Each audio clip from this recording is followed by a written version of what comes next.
sitä iltaa, kun laulet karaokea. Siinähän istui ne kaksi naista. Tapasin sen pienemmän myöhemmin. Mentiin melkein naimisiin.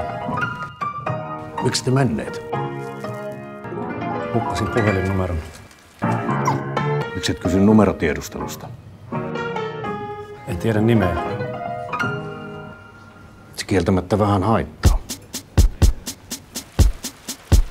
Olen vankina täällä ikuisesti, myös hautausmaata kiertävät aidat, kun päättyisi viimein maallinen pesti. Mut syvempään kuitenkin maahan vain kaivat pidän sinusta, mutten itseäni siedä.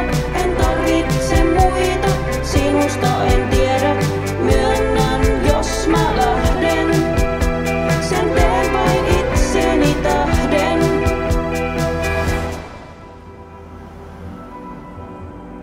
Mitäs nyt? Haluaisitko elokuviin?